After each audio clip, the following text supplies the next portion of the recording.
Jesus Christ is the central figure of the Christian faith, the Son of God and God incarnate, who came into the world not only to reveal the nature of the divine but to redeem humanity from sin and death. From the beginning of time, as recorded in sacred scripture, the Word existed with God and was God. In the Gospel of John, it is written, "In the beginning was the Word, and the Word was with God, and the Word was God." This Word, this eternal divine expression, took on human flesh and dwelt among us. Jesus was not merely a prophet, not just a teacher, not only a moral example, but God Himself clothed in human frailty, walking among His creation out of pure love. Through His words, miracles, and sacrifice, He revealed the heart of the Father and the mystery of the Trinity. The mystery of Jesus as God and man is one of the greatest truths of the Christian faith. Fully divine and fully human, Jesus entered history not to dominate but to serve, not to condemn but to save.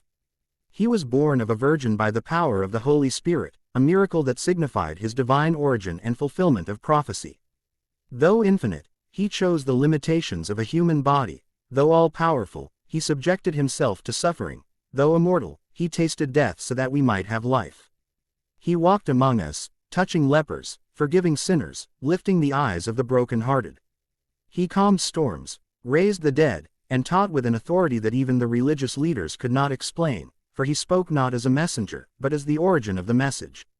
He said, "Before Abraham was, I am," claiming the divine name revealed to Moses, equating Himself with the eternal God of Israel. Jesus' miracles were not mere displays of power but signs pointing to who He truly was. When He forgave sins, the Pharisees questioned, "Who can forgive sins but God alone?" Their question was correct, though their conclusion was not. Jesus could forgive sins because He was God. When He walked on water, fed the multitudes, healed the blind, and gave hearing to the deaf, He was not only showing compassion but revealing the authority of the Creator over creation. He did not come to abolish the law, but to fulfill it, to bring it to its ultimate meaning. Love God with all your heart and love your neighbor as yourself. Yet He expanded that even further, commanding His followers to love one another as He had loved them, laying down His life for them. The divinity of Christ is not only seen in His works but also in His resurrection, the greatest sign of His power and identity. Death could not hold Him, the grave could not contain Him. On the third day, He rose again, not as a spirit, but in a glorified body, conquering sin and death forever. The resurrection validated everything He said and did. If He had not risen, then our faith would be in vain, but because He lives, we have hope beyond the grave. He ascended into heaven and now sits at the right hand of the Father, interceding for us, reigning as King and Lord. Yet He did not leave us alone. He sent the Holy Spirit, the Comforter, to dwell in the hearts of believers, to guide us into truth, to empower us for holiness, and to unite us with Christ. To believe in Jesus as God is to accept that God Himself loved the world so much that He gave His only begotten Son, so that whoever believes in Him would not perish but have everlasting life. This belief is not an abstract doctrine but a living relationship. To know Jesus is to know God. To walk with Jesus is to walk with God. Through Jesus, we are adopted into the family of God, made co-heirs with Christ, and called sons and daughters of the Most High. He broke down the wall of separation between God and humanity, making peace through the blood of His cross. He is the Lamb of God who takes away the sins of the world, the great high priest who understands our weaknesses, the shepherd who lays down His life for the sheep.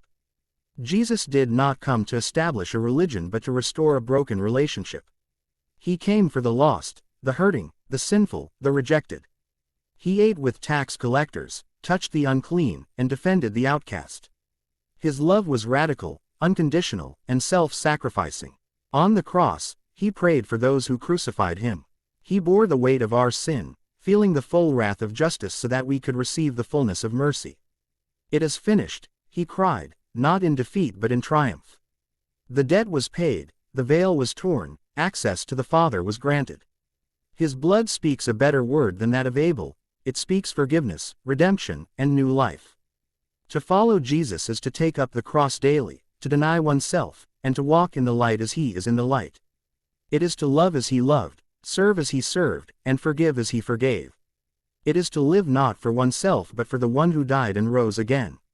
He calls each person to repentance, not to shame them, but to cleanse them and give them a new heart. The grace of God in Christ is not earned but freely given, yet it demands everything, for in losing our life for His sake, we find it. Even now, Jesus calls out to every heart, "Come to me, all you who are weary and burdened, and I will give you rest." He offers peace that the world cannot give, joy that surpasses circumstances, and love that never fails. In Him, the deepest questions of the human heart find their answer. Who am I? You are a beloved child of God. Why am I here? To know Him and make Him known. What happens when I die? Those who are in Christ will be with Him forever. He prepares a place for His people, and one day He will return to make all things new. Every tear will be wiped away, every sorrow undone, every injustice reversed. He will reign in glory, and we will reign with Him. The name of Jesus is above every name. At His name, every knee will bow, in heaven, on earth, and under the earth, and every tongue will confess that Jesus Christ is Lord, to the glory of God the Father. He is the Alpha and the Omega, the beginning and the end. He is the same yesterday, today, and forever. His kingdom is unshakable, His power is unmatched, His mercy is limitless. He walks with those who suffer, He lifts up those who fall, and He gives strength to the weary. There is no one like Him, no other Savior, no other hope.